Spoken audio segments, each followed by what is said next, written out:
Listen, if you want to be successful in real estate investing, there is one very, very critical component that you have to master. That's your due diligence period. All right.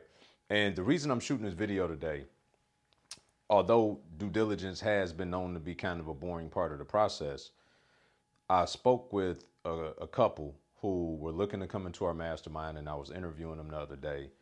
And it just broke my heart, to be honest with you. They are victim, as some of you have been, for going out and acquiring help previously. So they paid for some form of mentorship in their local market. And these people just taught them all wrong. Like, I have no idea how people like that are still around after teaching people things that don't work. I mean, that's the bottom line. I don't know no other way to sugarcoat it or paraphrase it. And I don't even think that that's required at this point. I think we just need to call it what it is. They gave them poor practices. And the saddest part about it is that they are the type of students and the type of investors that will go out and take action. And so they went out, predicated on the things that they learned from this said mentor, and they have just embodied some things that are fundamentally off with the due diligence period. Now, for those of you that's wondering, well, what is due diligence? So from the time that you submit an offer on a property to then getting that property, that offer accepted, there's a period that every investor should have in their contract, specified in their contract. In all of our real estate teachings, I don't care from a course to a mastermind, any level of mentorship, right? As I'm gifting to you right now for free, is our philosophy on our due diligence period. So when you write a contract, everybody should have at least a 7-day due diligence period, if not 10 when possible. This gives you time as an investor to do these things right here.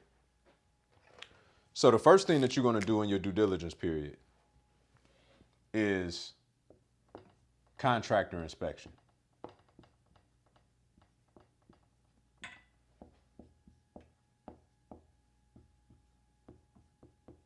Okay. The first thing that you're going to do is a contractor inspection. Why do you do a contractor inspection first? You're doing a contractor inspection because this is where a lot of other investors go wrong at. They go out and they get a private inspection done first. So they have a home inspector come out to the property. Now that's not all bad, but it is bad. So let's just say if I'm aggressively submitting offers and I get 4 of them accepted a month, and I'm going through my due diligence process to figure out if I want to do that property. Okay. I send a private inspector out. I pay them $400 to go do a private inspection. At the end result of their private inspection, I deem the property as one that I don't want to continue with.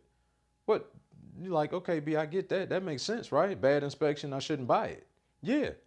But if you have your contractor go out first, then you can have them go out at a fraction of the cost, if not any cost, and give you what their assessment is to rehab the property.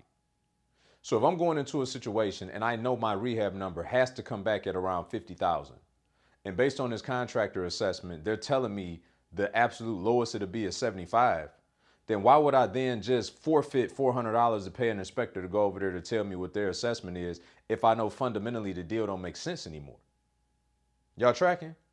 Put I'm tracking in the comments, all right, if y'all are tracking, because I want you to make sure that you're very clear about what this due diligence process is. So the first thing is you want to go have your contractor go over there, and not only do you want a contractor inspection, you want to get 3 bids, right? You want to get 3 bids during this 7 to 10 day window that you've given yourself to go over there and better assess the property after you've gotten it under contract. Okay. Now, number 2, yes, if the contractor bids come back right, then you're going to get a home inspection.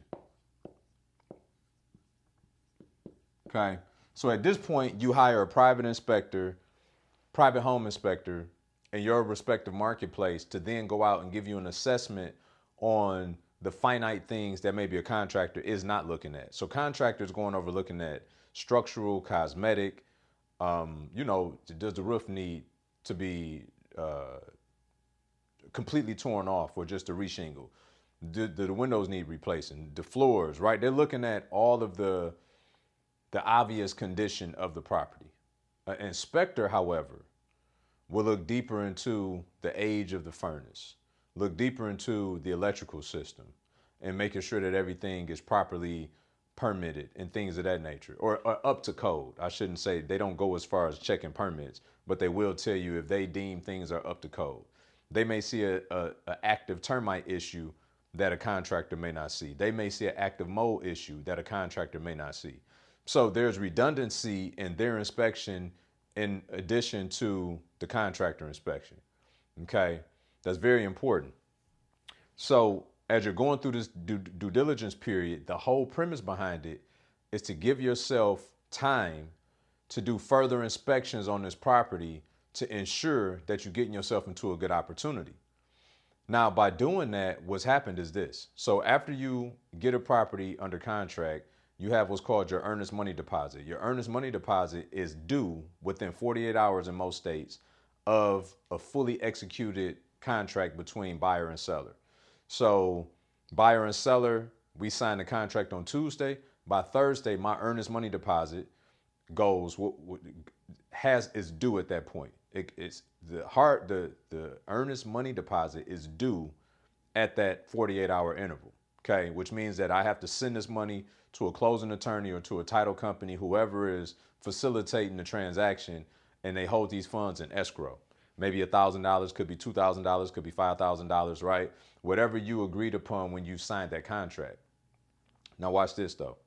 Why that's so important is because if you write up your contract to have a 7 or 10 day due diligence period, then if you desire at the end of that 7 to 10 days that you don't want to move forward within the property, that earnest money deposit comes back to you.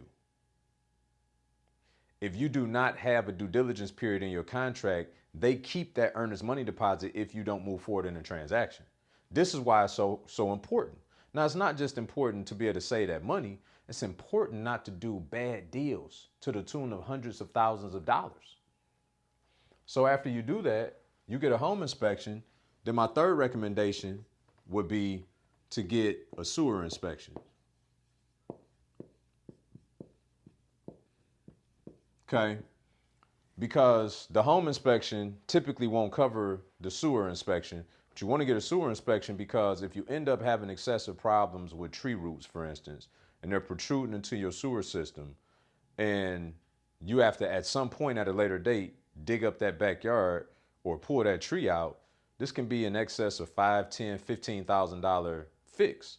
Not to mention whatever water intrusion that may have been coming back into the house, feces that's not going out as it should, right? Y'all get the picture and probably the smell through me explaining that. So it's critical to have these 3 phases completed to ensure as much as possible that you get into a viable opportunity. So I'm talking to this couple that was looking to come into our mentorship program. And the sad, unfortunate truth is that whomever taught them, this mentor that they paid in their market, basically told them